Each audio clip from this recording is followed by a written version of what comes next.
Hello മച്ചാനെ, YouTube shorts and ടച്ചിലേക്ക് സ്വാഗതം.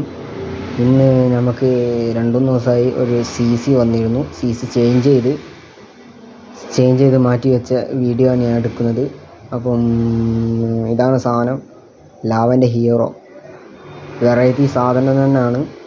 അപ്പം ഞാൻ സർവീസ് ചെയ്യുന്ന വീഡിയോ എടുക്കാൻ പറ്റിയില്ല, അതിൻ്റെ ദുഃഖമൊന്നുമില്ല. അപ്പോൾ ഞാൻ പറയുകയാണ്, ചെയ്ത് വെച്ചതിൻ്റെ വീഡിയോ ആണ് ഞാൻ എടുക്കുന്നത്. പിന്നെ നിലവിൽ ലൈക്സ് ഇതൊക്കെ ഉണ്ടെങ്കിൽ ഒന്നും ഈ സെറ്റിനൊരു കുഴപ്പവും കാണുന്നില്ല. അപ്പം ഇത് സർവീസ് സെൻ്ററാണിത്. അപ്പം സർവീസ് സെൻ്റർ അവസ്ഥ കണ്ടങ്ങ് മനസ്സിലാവും, അത്രയും ദയനീയമാണ്, സ്പേസ് ഇല്ല. അപ്പം ഇത് അടിപൊളി കീപാഡാണ്. ഓണാക്കി കാണിച്ചാൽ ബാറ്ററി ഇല്ല. അത് ഞാൻ ബാറ്ററി പെടുന്നില്ല, അപ്പോൾ ആവശ്യമുള്ള സെറ്റല്ല, അതിനുകൊണ്ടാണ് വീട്ടിലേക്കുള്ള